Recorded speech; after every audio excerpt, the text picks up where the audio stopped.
الشعب المحترم، هذا الملك المحبوب من شعبه، هذا الرجل الدارس للشأن العسكري، استطاع أن يقوم بهذه الخطوة.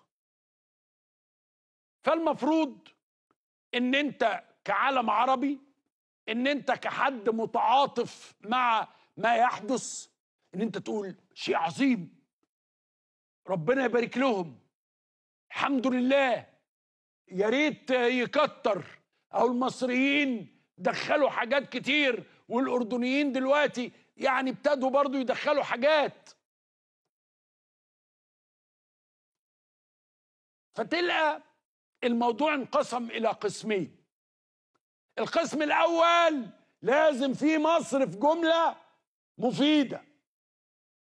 انت يعني ما شفتش الناس دخلت الحاجات بالطيارات؟ فين طياراتك؟ طب وانا طياراتي ليه؟ ما العربيات اهي. هو انت عايز المعونات ولا عايز تشوف الطياره وهي بتتنطط فوق غزه؟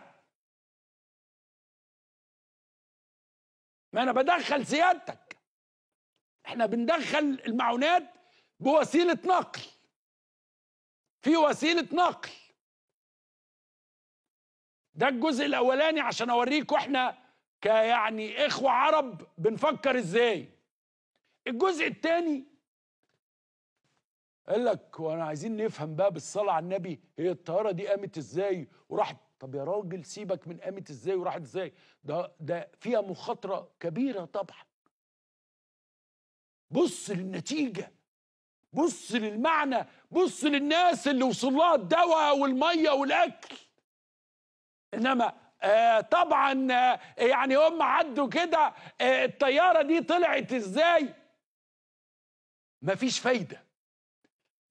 عندنا دايما احساس كده ان احنا عايزين دايما نقلل من نفسنا، انما الطرف الثاني عدوك يوم ما بيعمل حاجه قد كده، يا سلام يا متشولح، يا عيني عليك يا ابن العبرانيين، يا عيني عليك، حاجات كده. شوفوا العمليه وهو مفيش حاجه خالص. شوفوا المجندة الإسرائيلية اللي مش عارف ايه، شوفوا وهو مفيش شيء يذكر. إنما أن تحدث هذه العملية الجريئة، وتقعد تقول لي هو أنت ما نسقتش مع إسرائيل ولا أيا كانت الحكاية. إيه النتيجة؟